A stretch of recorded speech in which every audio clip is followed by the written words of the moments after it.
السلام علیکم ورحمۃ اللہ وبرکاتہ۔ عزیز طالبات، امید ہے آپ سب خیر وعافیت کے ساتھ ہوں گے اور آپ نے گزشتہ سبق بھی سماعت کر لیا ہوگا اور ذہن نشین کر لیا ہوگا۔ آج ہم آگے اپنے سبق کا آغاز کرتے ہیں اور آج ہمارا سنن ابی داود جلد اول کا 14واں سبق ہے اور آج ہم انشاءاللہ العزیز باب الوضوء من القبلہ، آج ہم اس باب سے اپنے سبق کا آغاز کریں گے۔ درود شریف پڑھ لیں۔ اللہم صلی علی محمد النبی الامی وعلی آلہ وسلم تسلیما کثیرا کثیرا۔ کتاب نکال لیں۔ بسم اللہ الرحمن الرحیم۔ باب الوضوء من القبلہ، عورت کا بوسہ لینے سے وضو کیا جائے یا نہ کیا جائے، اس کا بیان۔ باب الوضوء من القبلہ، بوسہ لینے سے آیا وضو ٹوٹ جاتا ہے یا نہیں۔ وبه قال حدثنا محمد بن بشار قال حدثنا يحيى وعبد الرحمن قال حدثنا سفيان عن أبي روق عن إبراهيم التيمي عن عائشة أن النبي صلى الله عليه وسلم قبلها ولم يتوضأ۔ قال أبو داود وهو مرسل وإبراهيم التيمي لم يسمع من عائشة شيئا۔ امام ابو داود اس حدیث کے طریق کے بارے میں فیصلہ فرما رہے ہیں کہ یہ حدیث مرسل ہے۔ مرسل وہ حدیث کہلاتی ہے کہ جس کی سند کے آخر سے راوی گرا ہوا ہو، یعنی مرسل من الصحابی۔ کہ یہ دیکھیں حضرت ابراہیم تیمی حضرت عائشہ رضی اللہ تعالی عنہ سے نقل کر رہے ہیں،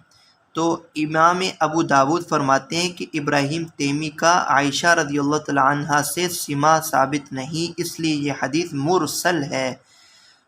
قال ابو داود وکذا رواہ الفریابی وغیرہ، اسی طرح روایت کی فریابی اور اس کے علاوہ دیگر روات نے بھی۔ کیا مفہوم حدیث ہے؟ حضرت عائشہ سے مروی ہے، آپ صلی اللہ علیہ وسلم نے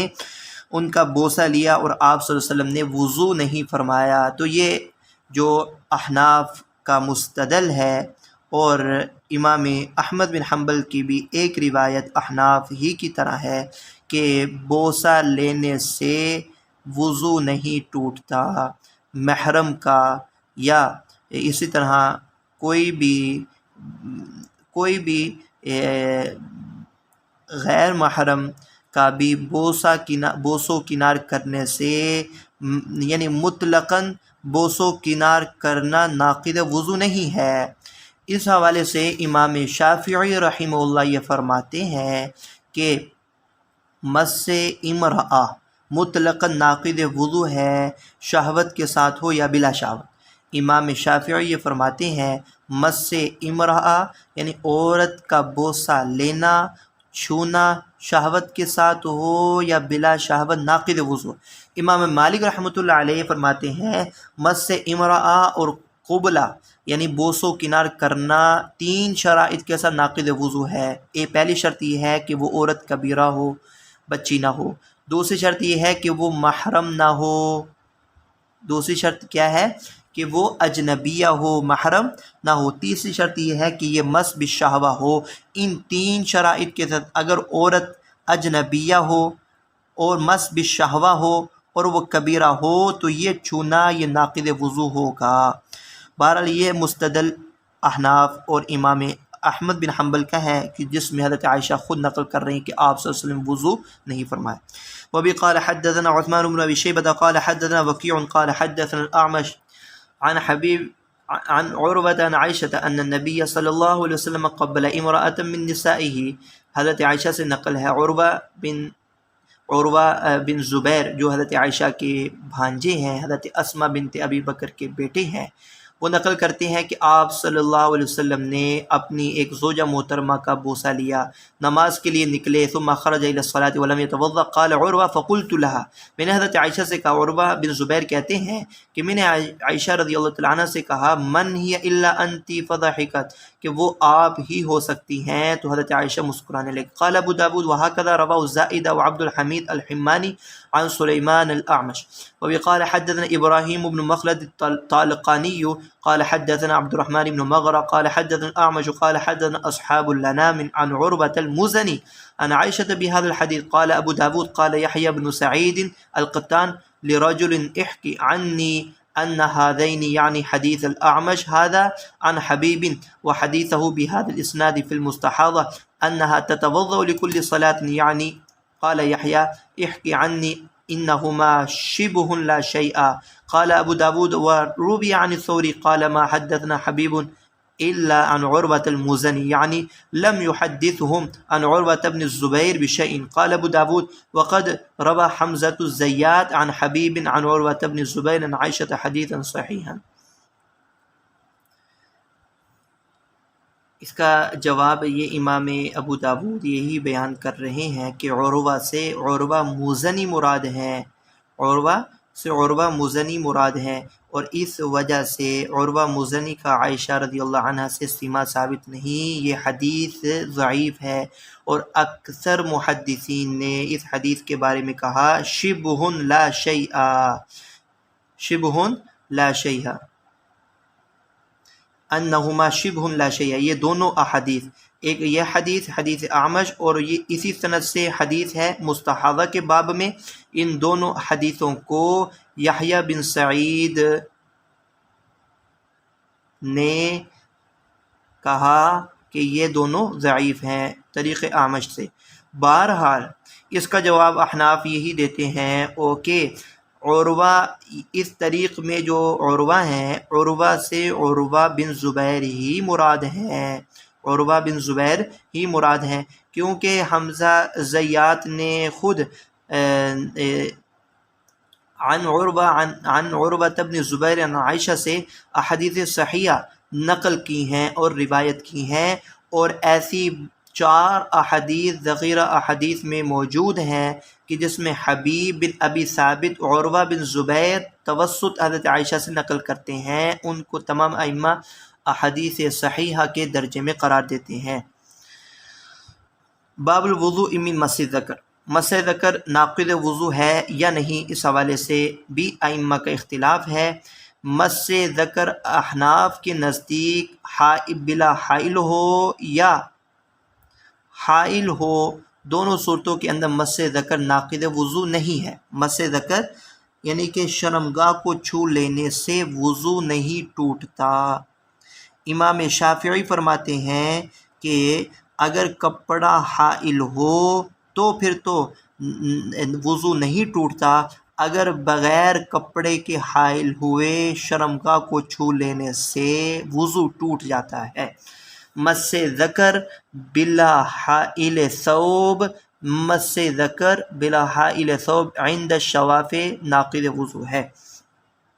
وبه قال حدثنا عبد الله بن مسلمة عن مالك عن عبد الله بن أبي بكر أنه سمع عروة يقول دخلت على مروان بن الحكم فذكرنا ما يكون منه الوضوء فقال مروان ومن مس الذكر فقال عروة ما علمت ذلك فقال مروان أخبرتني بصرة ما علمت ذلك فقال مروان أخبرتني بصرة بنت صفوان أنها سمعت رسول الله صلى الله عليه وسلم يقول من مس ذكر فليتوضأ۔ اس حدیث کے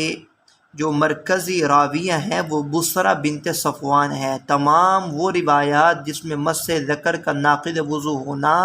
معلوم ہوتا ہے ان کی مرکزی راویہ بصرہ بنت صفوان ہے۔ تو احناف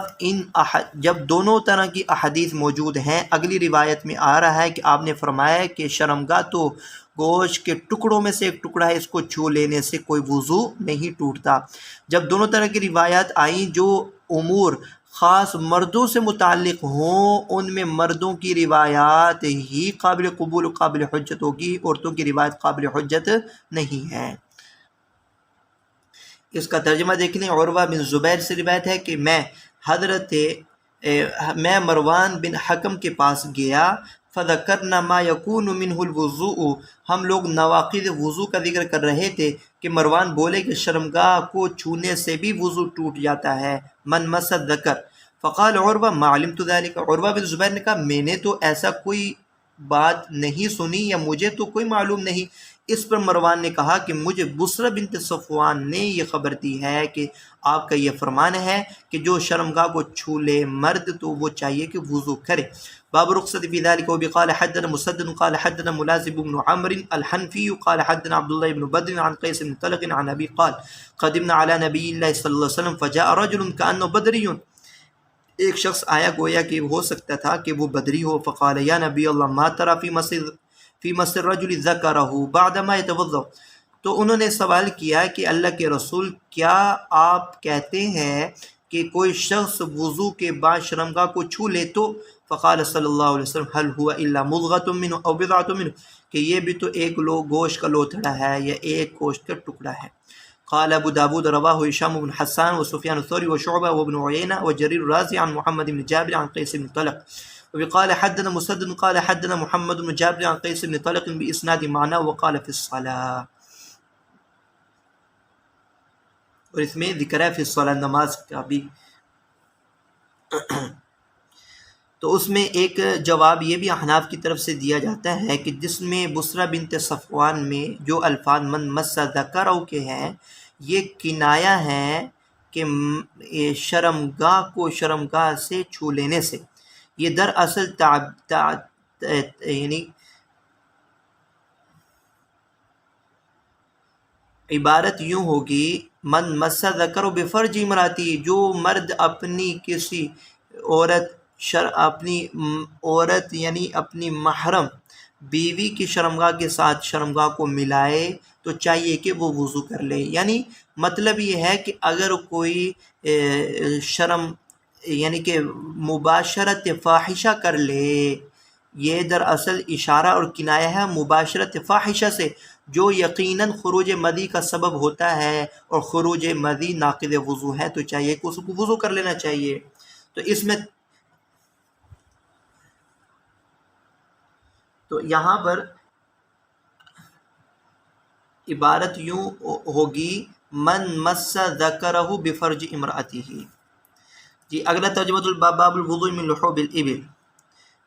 اونٹوں کے گوشت کھانے سے وضو کرنے کا بیان۔ وہ بھی قال حدثنا عثمان بن ابی شیبہ قال حدثنا ابو معاویہ قال حدثنا الاعمش عن عبد الله الرازي عن عبد الرحمن بن ابي ليلى عن البراء بن عازب قال سئل رسول الله صلى الله عليه وسلم عن الوضوء من لحوم الابل فقال توضؤوا منها، وسئل عن لحوم الغنم فقال لا توضؤوا منها، کہ اونٹوں کے گوشت کے بارے میں جب سوال اونٹوں کے گوشت کھا لینے سے وضو کے بارے میں جب سوال کیا گیا تو آپ نے فرمایا توضؤوا منها، کہ گوشت کھا لینے کے بعد وضو کرو، اور جب بکری کا گوشت کھا لینے سے کے بارے میں سوال کیا گیا تو آپ نے فرمایا لا توضؤوا منها، کہ وضو نہ کرو۔ وسئل عن الصلاة فی مبارک الابل، اور جب آپ صلی اللہ علیہ وسلم سے اونٹوں کے باڑے کے بارے میں سوال کیا گیا کہ وہاں نماز پڑھی جا سکتی ہے تو آپ نے فرمایا لا تصلوا فی مبارک الابل فإنها من الشیاطین، وسئل عن الصلاة فی مرابض الغنم فقال صلوا فیها فإنها برکۃ، تو آپ نے ارشاد فرمایا کہ وہاں بکریوں کے باڑے میں وہاں نماز تم پڑھ سکتے ہو، فإنها برکۃ، کیونکہ یہ برکت ہے، فإنها برکۃ کی برکت کی جگہ، یعنی مأمون ہے، ان سے کسی قسم کی ایک تو اذیت اور تکلیف نہیں ہو سکتی، تم مأمون ہو، نماز میں خشوع و خضوع رہے گا، اور بنسبت اونٹوں کے باڑے کی کہ وہاں پر تمہیں اذیت اور تکلیف کا اندیشہ رہے گا، اس لیے اونٹوں کے باڑے میں نماز نہ پڑھو۔ تو اس حوالے سے لحوم ابل کے حوالے سے ائمہ احناف کا بھی مذہب یہی ہے کہ گوشت چاہے وہ اونٹ کا ہو یا بکری کا ہو، کھا لینے کے بعد وضو نہیں ٹوٹتا، ناقض وضو نہیں ہے۔ جہاں توضؤ کا ذکر آتا ہے یہاں پر وضو لغوی مراد ہے، اصطلاحی مراد نہیں ہے، کیونکہ اونٹوں کے گوشت میں دسومت زیادہ ہوتی ہے، چکناہٹ زیادہ ہوتی ہے، اور منہ سے بدبو آنے کا خطرہ اندیشہ ہوتا ہے، اس لیے آپ نے فرمایا کہ کلی منہ دھو کر نماز پڑھ لیا کرو۔ السلام علیکم ورحمۃ اللہ وبرکاتہ۔